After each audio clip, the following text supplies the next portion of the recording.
जब भी मेरा जन्मदिन आता है तो किसी रिश्तेदार को विश करना याद नहीं रहता, लेकिन जैसे ही रिजल्ट आता है तो दादा की चाची के भाई की सास का भी फोन आ जाता है। हाँ भाई, क्या बना फिर? जब डॉक्टर पप्पू से, अगर तुम मेरी दवाई से ठीक हो गए तो मुझे क्या तोहफा दोगे? पप्पू, जनाब, मैं तो कब्रें खोदता हूं, आपकी कब्र फ्री में खोद दूंगा। ने अपनी पत्नी के पास सांप बैठा देखा तो सांप से बोला, डस ले डस ले। सांप ने जवाब दिया, मैं क्या डस लूं, मैं तो खुद जहर इनसे डाउनलोड करने आया हूं। एक मुर्गी ने कौए से शादी कर ली। यह देखकर मुर्गा बोला, क्या हम सब मर गए थे? मुर्गी बोली, अरे नहीं, मैं तो तुमसे ही शादी करना चाहती थी, लेकिन घर वालों की इच्छा थी कि लड़का एयरफोर्स में हो। जिन्न, क्या हुक्म है मेरे आका? सरदार, मेरे घर से अमेरिका तक रोड बना दो। जिन्न, ये मुश्किल है मेरे आका। सरदार, मेरी बीवी को फर्मा बरदार बना दो। जिन्न, रोड सिंगल बनानी है या डबल? टीचर, पाकिस्तानों का अदालती निजामी कैसा है?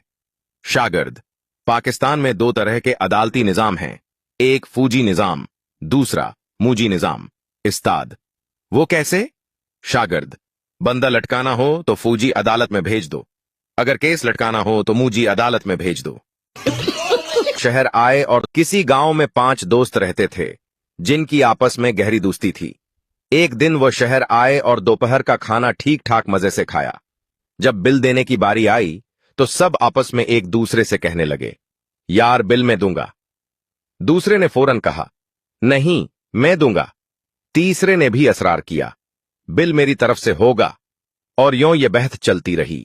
आखिरकार तो ये पाया कि होटल के गिर्द एक एक चिकर लगाएंगे और जो दौड़कर पहले गेट तक पहुंचेगा वही बिल अदा करेगा। ये सारा मंजर होटल का मालिक देख रहा था। उनकी दोस्ती देखकर उसके दिल को बहुत खुशी हुई, आंखों में आंसू आ गए और वो मुस्कुराकर बोला, वाह, इस दौर में भी ऐसी दोस्ती। दौड़ का आगाज हुआ। होटल के मालिक ने जोर से सीटी बजाई और 5 दौड़ते हुए निकल पड़े। तब से होटल का मालिक ये सोचकर दरवाजे पर खड़ा है, ये सब कहां रह गए? आखिर कौन जीता होगा और बिल कौन देगा? न्यूटन का चौथा नियम, आप किसी का एक दुख सुनकर उसको पैसे तो उधार दे सकते हैं, लेकिन फिर अपने लाख दुख सुनाकर भी उन पैसों को वापस नहीं ले सकते।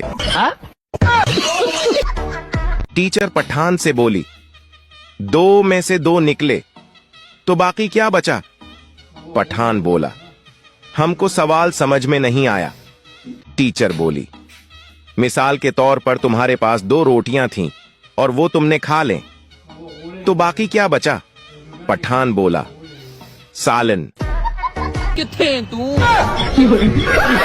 मेरी पेनाडोल भी तू, मेरी डिस्प्रीन भी तू, मेरा सर दर्द भी तू, मेरी टेंशन भी तू। आए बेगम किथे तू? एक पठान के अंदर जिन चला गया। 3 दिन बाद जिन खुद एक आलम के पास चला गया। जिन ने कहा, खुदा के लिए मुझे बाहर निकालो, नहीं तो मैं निस्वार खा खा कर मर जाऊंगा। है एक खूबसूरत वाकया। एक गुलाम था। एक दिन वह काम पर नहीं गया तो उसके मालिक ने सोचा कि मुझे उसकी तनख्वाह में कुछ इजाफा कर देना चाहिए ताकि वह और मन लगाकर काम करे और आगे से गैर हाजिर न हो। अगले दिन मालिक ने उसकी तनख्वाह से ज्यादा पैसे दिए जो उसने खामोशी से रख लिए, लेकिन कुछ दिनों बाद वह फिर गैर हाजिर हुआ। इस बार मालिक ने गुस्से में आकर उसकी तनख्वाह में किया गया इजाफा खत्म कर दिया और उसे पहले वाली तनख्वाह ही दी। गुलाम ने तब भी खामोशी इख्तियार की। मालिक ने पूछा, जब मैंने इजाफा किया तो तुम खामोश रहे और अब जब कमी की तो फिर भी खामोश क्यों हो?